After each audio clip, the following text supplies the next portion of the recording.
मेरा नाम अर्चना है। मैं 18 साल की हो चुकी थी, मगर कोई भी औरत मुझे अपनी बहू बनाने के लिए तैयार नहीं होती थी, क्योंकि मेरी रंग सांवली थी। मेरी माँ मेरी शादी की वजह से बहुत परेशान रहती थी। उन्हीं दिनों रिश्ता कराने वाली मेरे लिए एक रिश्ता लेकर आई थी। लड़का अनाथ था, उसके माँ बाप नहीं थे। वह लड़का एक होटल में वेटर का काम करता था और किराए के घर में अकेले रहता था। मेरी माँ ने मेरे लिए यह रिश्ता सही समझा, मेरी शादी उस वेटर से कर दी। शादी के 5 साल तो मेरे पति के साथ बहुत ही अच्छे गुजरे थे, मगर जब उसे पता चला कि मैं एक बांझ औरत हूँ और सारी जिंदगी उसे बच्चा नहीं दे सकती, तब वह मुझसे दूर दूर रहने लगा था। छोटी छोटी बात पर वह मुझसे झगड़ा शुरू कर देता। मेरा इस दुनिया में मेरी माँ के अलावा कोई नहीं था। वह बेचारे कपड़े सिलाई करके अपना गुजारा करती थी। मैं पति की बातें चुपचाप सुनती रहती थी, उसे कोई उल्टा जवाब नहीं देती थी, क्योंकि मुझे पता था कि मेरा पति अब मुझे जान छुड़वाना चाहता है और वह मुझे तलाक देने के बहाने ढूंढ रहा है। और मैं तलाक लेकर अपनी बूढ़ी माँ पर बोझ नहीं बनना चाहती थी। मेरी जिंदगी इसी तरह गुजर रही थी और हमारी शादी को 10 साल गुजर गए थे।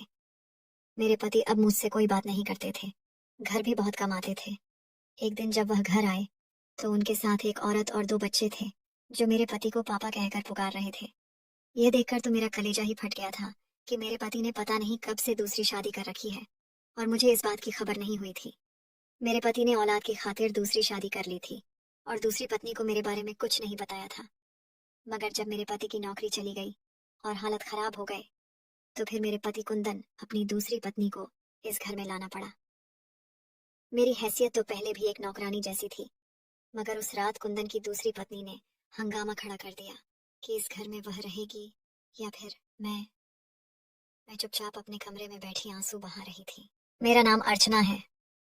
मैं 18 साल की हो चुकी थी, मगर कोई भी औरत मुझे अपनी बहू बनाने के लिए तैयार नहीं होती थी, क्योंकि मेरी रंग सांवली थी। मेरी माँ मेरी शादी की वजह से बहुत परेशान रहती थी। उन्हीं दिनों रिश्ता कराने वाली मेरे लिए एक रिश्ता लेकर आई थी। लड़का अनाथ था, उसके माँ बाप नहीं थे। वह लड़का एक होटल में वेटर का काम करता था और किराए के घर में अकेले रहता था। मेरी माँ ने मेरे लिए यह रिश्ता सही समझा, मेरी शादी उस वेटर से कर दी। शादी के 5 साल तो मेरे पति के साथ बहुत ही अच्छे गुजरे थे, मगर जब उसे पता चला कि मैं एक बांझ औरत हूँ और सारी जिंदगी उसे बच्चा नहीं दे सकती, तब वह मुझसे दूर दूर रहने लगा था। छोटी छोटी बात पर वह मुझसे झगड़ा शुरू कर देता।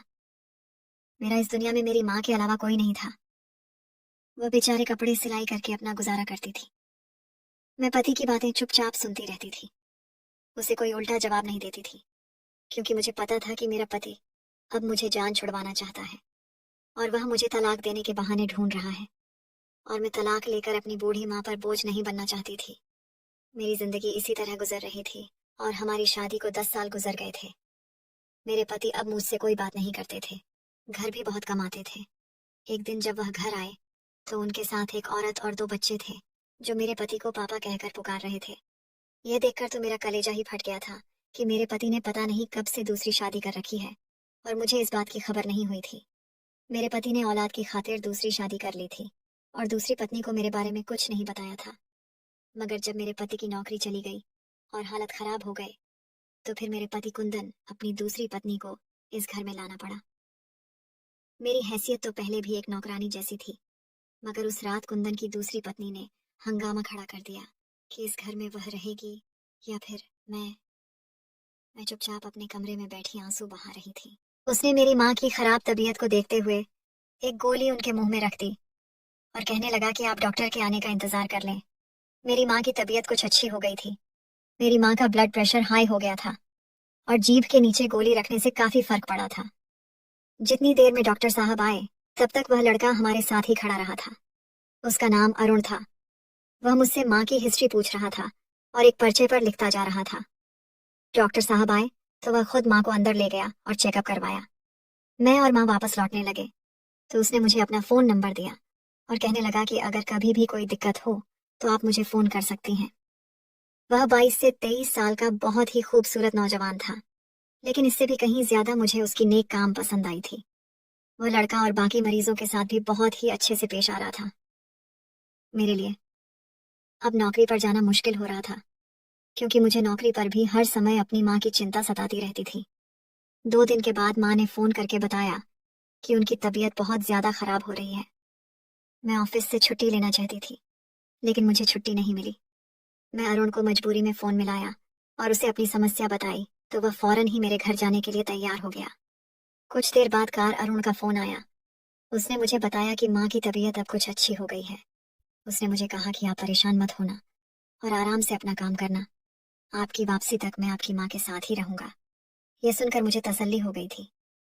मैं अरुण का दिल से धन्यवाद किया। अरुण सच में बहुत ही नेक इंसान था, जो इस मुश्किल समय में मेरे काम आ रहा था। जब मैं घर वापस लौटी तो माँ की तबीयत काफी अच्छी थी। माँ ने बताया कि अरुण उनका बहुत ख्याल रखा था। अब अरुण रोज ही माँ को देखने के लिए हमारे घर आने लगा था। अब तो वह शाम के समय हमारे घर जरूर आता और खुद ही माँ का ब्लड प्रेशर चेक करता। मेरी भी उससे अच्छी जान पहचान हो गई थी।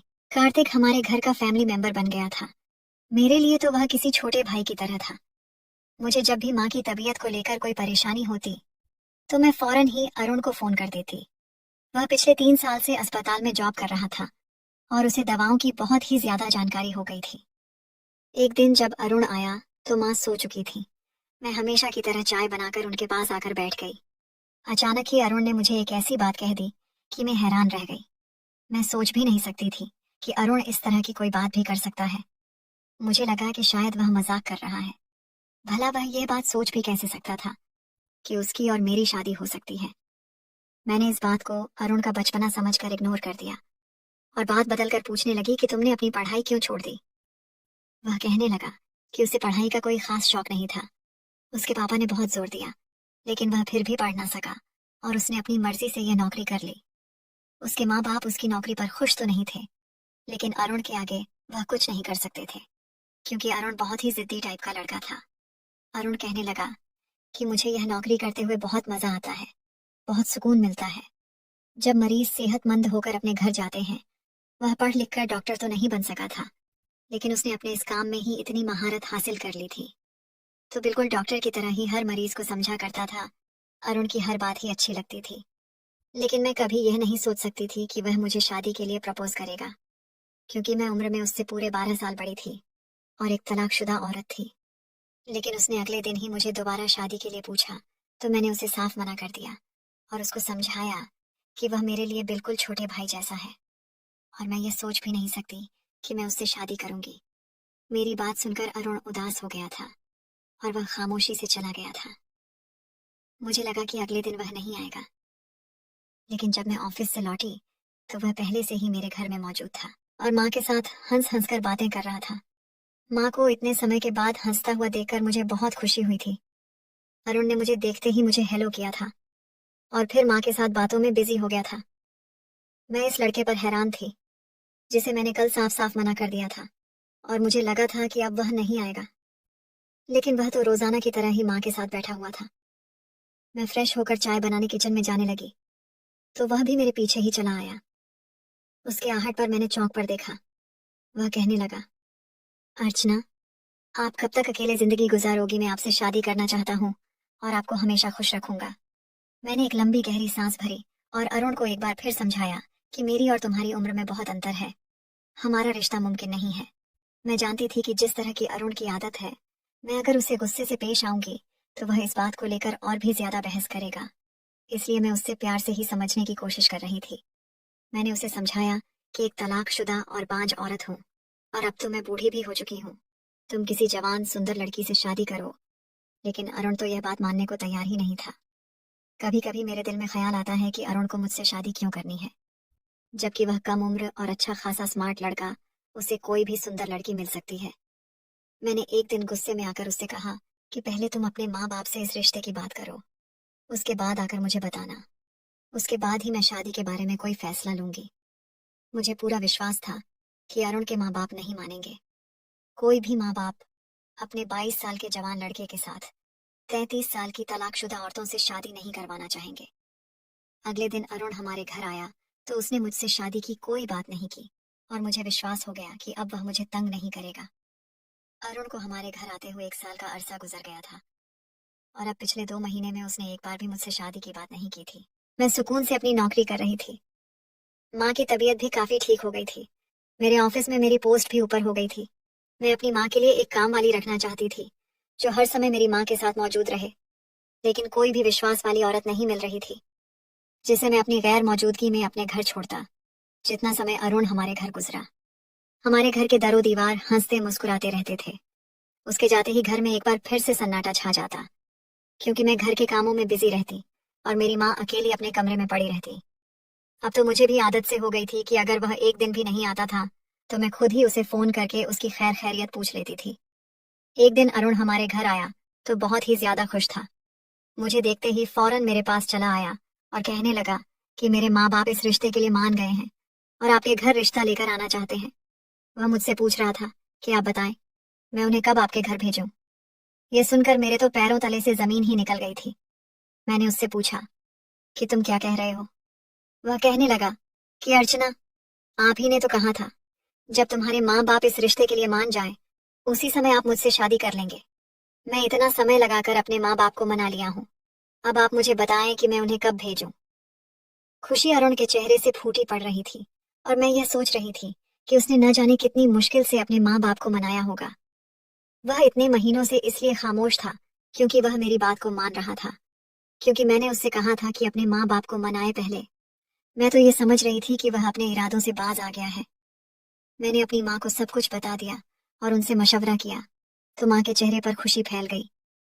वह कहने लगी कि अरुण से अच्छा से रिश्ता तुम्हें कोई और मिल ही नहीं सकता। तुम उससे शादी कर लो, तुम्हारी जिंदगी संवर जाएगी और मुझे भी मरते समय ये सुकून रहेगा कि मेरी बेटी अकेली नहीं है। मेरी माँ कह रही थी कि शादी के बाद तुम नौकरी छोड़ देना और आराम से अपना घर संभालना। माँ के बहुत मजबूर करने पर मैं अरुण को कहा, ठीक है, वह अपने माँ बाप को मेरे घर भेज दे। अगले ही दिन अरुण के माँ बाप रिश्ता लेकर आ गए थे। उन लोगों के हाव भाव से साफ लग रहा था कि वह लोग इस रिश्ते से खुश नहीं थे। मैं ये बात अच्छी तरह समझ चुकी थी, क्योंकि मेरा और अरुण का रिश्ता बिल्कुल ही बेजोड़ था। जिसको भी इस रिश्ते की खबर मिलेगी, वह यही कहेगा कि एक बूढ़ी औरत ने जवान लड़के को फंसा लिया है। हमारे समाज में ये बात बहुत ही आम है कि एक उम्र दराज औरत की किसी कम उम्र लड़के से शादी अच्छी नहीं समझी जाती है। मेरा अरुण से रिश्ता हो गया था। कभी कभी तो मुझे बहुत ही शर्मिंदगी का एहसास होता था कि मैं जिसे अपना छोटा भाई समझा था, उसी से मेरी शादी हो रही थी। अरुण और मेरी शादी बहुत ही सादगी से हो गई थी, क्योंकि मैं भी धूमधाम से शादी नहीं करना चाहती थी और अरुण के माँ बाप भी इस बात को जमाने से छुपा रहे थे कि उनकी बहू 33 साल की तलाकशुदा औरत है। आस पड़ोस वालों को जब मेरी शादी की जानकारी हुई तो उन्होंने भी बहुत बातें बनाई थी, कोई कसर नहीं छोड़ी थी। पड़ोस की एक औरत ने तो यहाँ तक कह दिया था कि माँ की बीमारी के बहाने लड़के को बुलाकर उसे खूब अपनी जाल में फंसाया है। उनकी इस बातों पर मेरे आंखों में आंसू भर आए थे। विदाई के समय मैं अपनी माँ के गले लगाकर खूब रोई थी। माँ ने मुझे अपने आशीर्वाद के साए में विदा कर दिया और मैं अपनी ससुराल पहुंच गई। ससुराल में कदम रखते ही मेरा दिल अजीब से अंदाज में धड़क रहा था। मेरी सास का रवैया मेरे साथ बहुत ही रूखा था। मैंने दिल ही दिल में सोच लिया था कि मैं अपनी सेवा से अपने सास ससुर का दिल जीत लूंगी और अरुण को भी कभी इस रिश्ते पर शर्मिंदगी नहीं होने दूंगी। मेरी सास ने मुझे अरुण के कमरे में पहुंचा दिया था। कुछ ही देर गुजरी थी जब अरुण कमरे में चला आया और मेरे दिल की धड़कनें तेज हो गई। अरुण मेरे पास बैठकर खामोशी से मेरे चेहरे को देखता रहा। वह कह रहा था कि आज उसकी जिंदगी की सबसे बड़ी इच्छा पूरी हो गई है। मैंने नजर उठाकर उसके चेहरे की तरफ देखा तो उसकी आंखों में मेरे लिए बहुत मोहब्बत थी। वह कह रहा था कि अर्चना, मैंने अपने माँ बाप को इस रिश्ते के लिए बहुत ही मुश्किल से मनाया है। मैं हर सूरत आपसे ही शादी करना चाहता था और उसके पीछे मोहब्बत के अलावा एक और वजह भी छिपी हुई थी। और जब अरुण ने मुझे वह कारण बताया तो मेरी रूह कांप गई और मेरी आंखों से आंसू बहने लगे थे। अरुण ने मुझसे कहा कि अर्चना, मेरी हमेशा से ही इच्छा थी कि मैं अपनी से बड़ी उम्र की औरत से शादी करूं। फिर मुझे हॉस्पिटल में आप मिले और मैं आपके व्यवहार से बहुत ही इम्प्रेस हुआ था। जब मेरा आपके घर आना जाना शुरू हुआ तो मैं आपको धीरे धीरे और भी ज्यादा चाहने लगा था और मुझे एहसास हुआ कि आप बहुत ही खूबसूरत दिल की मालिक हैं। मुझे खुद ब खुद ही आपसे मोहब्बत हो गई। मेरी यह इच्छा जो हमेशा मेरे होठों पर आती थी, शायद भगवान ने स्वीकार कर ली थी, जो आप बाहर बनकर मेरी जिंदगी में चली आई थी। जब आपने कहा था कि पहले अपने माता पिता को इस रिश्ते के लिए राजी करो, तब मैं कुछ परेशान हो गया था। मैंने डरते डरते घर में जब रिश्ते की बात की तो पहले तो मेरे माँ बाप बहुत गुस्से में आए। मेरी नौकरी भी इतनी अच्छी नहीं थी कि मैं अपने माँ बाप के खिलाफ जाकर शादी करके तुम्हारा खर्चा उठा सकता। यही बात मेरे माँ बाप ने मेरे सामने रखी भी थी कि जब तुम्हारी बीवी आ जाएगी तो उसका खर्चा कौन उठाएगा। मेरे माँ बाप ने कहा कि पहले इस काबिल बन जाओ कि हम तुम्हारी शादी के बारे में सोचें, फिर अपनी पसंद बताना। मैंने अपने बाप की शर्त को पूरा करने के लिए अपनी जिंदगी भर की जमा पूंजी से छोटा सा मेडिकल स्टोर खोल लिया और 1-2 महीने में ही मेरा मेडिकल स्टोर चल पड़ा और मेरी कमाई अच्छी हो गई। मैं दोबारा से जब आपके रिश्ते की बात की तो मेरे माँ बाप मान गए और इस तरह मेरी और तुम्हारी शादी हो गई। मैं बहुत खुश हूँ। मेरे दिल पर पड़ा हुआ एक भारी बोझ उतर गया है। आज ऐसा लगता है जैसे भगवान ने मुझे तुमसे मिलाकर मुझे माफ कर दिया। मैं हैरत से अरुण मुंह देख रही थी और फिर अरुण ने मुझसे शादी करने की असल वजह बताई, जिसे सुनकर मैं हैरान रह गई थी। अरुण ने मुझे बताया कि उस समय मैं 19 साल का था। मेरा बड़ा भाई था जिसकी शादी हो चुकी थी। मेरी भाभी सांवले रंग की थी लेकिन बहुत ही अच्छी आदत की थी। भैया भाभी अपनी जिंदगी में बहुत खुश थे। भाभी उम्मीद से थी और पूरा घर खुशी से आने वाले मेहमान की तैयारी में लगा हुआ था।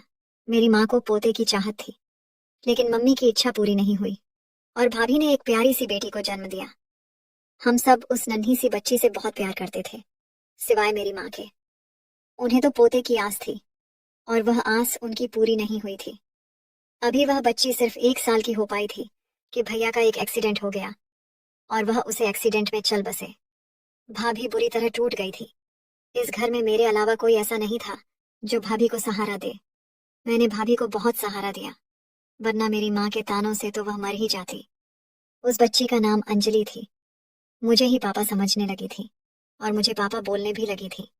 मैं अंजलि को चाहता भी बहुत था, लेकिन एक दिन मेरी माँ ने एक बहुत ही कठोर फैसला लिया। उन्होंने भाभी से सख्त शब्दों में कह दिया कि वह इस घर को छोड़कर चली जाए। लेकिन भाभी इस घर को छोड़कर नहीं जाना चाहते थे। भाभी का इस दुनिया में हमारे सिवा कोई नहीं था। उनके चाचा चाची थे। माँ बाप तो पहले ही इस दुनिया से जा चुके थे। चाचा चाची ने ही भाभी की शादी की थी। भाभी इस घर को छोड़कर नहीं जाना चाहते थे और एक रात मजबूर होकर भाभी मेरे पास आई थी। कहने लगी, तुम मुझसे शादी कर लो, इस तरह मैं इस घर में हमेशा के लिए रह जाऊंगी। मेरी बेटी अंजलि को भी बाप का प्यार मिल जाएगा। लेकिन भाभी के मुंह से यह बात सुनकर मैं दंग रह गया था। मैं इंसानियत के नाते भाभी का सहारा बना हुआ था, लेकिन भाभी के लिए मेरे दिल में ऐसी कोई एहसास नहीं थे। और फिर मैं एक खूबसूरत जवान लड़का था। मेरी बहुत उम्मीदें थीं अपने जीवन साथी को लेकर। भाभी उम्र में मुझे कम से कम 10 साल बड़ी थी और गहरी सांवले रंग की थी। मैं उनसे शादी करने के बारे में सोच भी नहीं सकता था। भाभी की यह बात सुनते ही मुझे गुस्सा आ गया और मैंने भाभी से कहा कि आप मेरी अच्छे पान का गलत मतलब ले बैठी हैं। मैं आपसे शादी हरगिज नहीं कर सकता। आपको यह बात कहने से पहले 1000 बार सोचना चाहिए था। कहाँ आप और कहाँ मैं। मैं एक 19 साल का नौजवान स्मार्ट लड़का हूँ और आप मेरे भाई की विधवा हैं, वह भी आम से शक्ल सूरत की और उम्र में मुझे 10 साल बड़ी। मेरी बात सुनकर भाभी की आंखों में आंसू भर आए थे। वह कहने लगी, अरुण, मैं तुमसे सिर्फ मजबूरी में शादी करना चाहती हूँ। मैं इस घर को छोड़कर नहीं जाना चाहती। मेरी बेटी अंजलि तुम्हें अपना बाप समझती है और तुम भी तो उसे कितना प्यार करते हो और तुम लोगों के अलावा मेरा कोई सहारा नहीं है। लेकिन भाभी के आंसू मुझे पिघला नहीं सके और मैंने गुस्से से भाभी को कमरे से चले जाने के लिए कह दिया। भाभी नाराज से हुए कदमों से बाहर चली गई थी और मैं आराम से लेट गया था। सुबह जब आंख खुली तो पता चला कि भाभी घर पर नहीं है। वह अंजलि को लेकर रात को ही कहीं चली गई थी। मैं अंजलि को लेकर बहुत ज्यादा टेंशन में आ गया था। पता नहीं वह अंजलि को लेकर कहाँ गई। मेरी माँ तो बहुत खुश थी कि चलो जान छूटी, लेकिन मैं उन दोनों को ढूंढने के लिए निकल पड़ा था। अभी ज्यादा देर भी नहीं हुआ था कि मुझे लोगों की भीड़ दिखाई दी। पता चला कि वहां पर एक एक्सीडेंट हुआ था और जिसका एक्सीडेंट हुआ था उसे देखकर मेरे होश उड़ गए थे, क्योंकि वह अंजलि और मेरी भाभी थी। रात के अंधेरे में वह घर से निकल पड़ी थी और तेज आते ट्रक से उनकी टक्कर हो गई थी और दोनों माँ बेटी ने मौके पर ही दम तोड़ दिया था। पूरी रात दोनों माँ बेटी लावारिसों की तरह सड़क पर पड़ी रही थी। मेरे अंदर से मुझे कोई कचोट रहा था कि भाभी और अंजलि की मौत मेरी वजह से हुई है। अगर मैं भाभी को सहारा दे देता तो आज वह दोनों जिंदा होती, और बेसहारा को सहारा देना तो बहुत ही पुण्य का काम होता है। लेकिन मैं तो भाभी को दुत्कार कर बहुत ही बड़ा पाप कर चुका था। मेरा जमीर मुझे अंदर से मार रहा था। भाभी और अंजलि को गए 5 साल हो चुके हैं, लेकिन मैं अपने आप को आज तक माफ नहीं कर पाया हूँ। रोज अंजलि का मासूम चेहरा मेरी आंखों के सामने घूमता रहता है और ऐसा लगता है कि जैसे वह अपनी जबान में मुझसे शिकायत कर रही हो। और जब मैंने उस दिन आपको हॉस्पिटल में देखा तो मुझे मेरी भाभी याद आ गई थी, क्योंकि मेरी भाभी भी तो आपकी जैसी ही थी, सांवली रंग सी, बिल्कुल आपके जैसा ही था। और इसीलिए मैंने सोच लिया था कि मैं आपसे शादी करके आपको सहारा जरूर दूंगा। इसी तरह मेरे पापों का पश्चाताप हो पाएगा। और मैं सिर्फ आपको सहारा देने के लिए ही आपसे शादी नहीं की है, बल्कि मैं आपसे मोहब्बत भी कर बैठा हूँ। मैं समझ गया हूँ कि भले ही आप उम्र में मुझसे बड़ी हैं, लेकिन अपने अनुभव से आप हमारे घर को संभाल लेंगे और हमारे जीवन में कभी दुख नहीं आने देंगे। अरुण की बातें सुनकर मेरी आंखों से आंसू बहने लगे थे। अरुण के साथ विदा होने से पहले तक मैं भी यही सोच रही थी कि दुनिया वाले मुझे ना जाने कैसे कैसे तानों का निशाना बनाएंगे। लेकिन अरुण ने मुझे सच का आईना दिखा दिया था। मेरी सोच पूरी तरह बदल चुकी थी। मैं भी अपनी सारी जिंदगी दुनिया की धूप में गुजारी थी। लोगों में अच्छाई सिर्फ नाम मात्र रह गई थी। पता नहीं भगवान ने मेरे किस पुण्य के बदले मेरी किस्मत में अरुण जैसे इंसान का साथ लिख दिया था। अरुण के सच्चे काम से प्रसन्न होकर भगवान ने मुझे औलाद की खुशी दी थी। मुझ जैसी बांझ औरत को बच्चा होना भगवान का चमत्कार ही था। मैं भगवान के चरणों में बैठ गई थी और उसका धन्यवाद किया था। मैंने अपने सास ससुर का दिल भी अपनी मोहब्बत और सेवा से जीत लिया था। मेरे पहले पति कुंदन ने मेरे साथ जो भी किया था, मैंने उसे माफ कर दिया था, क्योंकि सुनने में आया था कि वह बहुत बीमार है और वह कुछ ही दिन का मेहमान है। उसे उसकी की का सजा मिल रही है। आज मैं अपने पति के साथ बहुत खुश हूँ। दोस्तों, अगर आपको ये वीडियो पसंद आया हो तो वीडियो को लाइक और चैनल को सब्सक्राइब करें। धन्यवाद दोस्तों।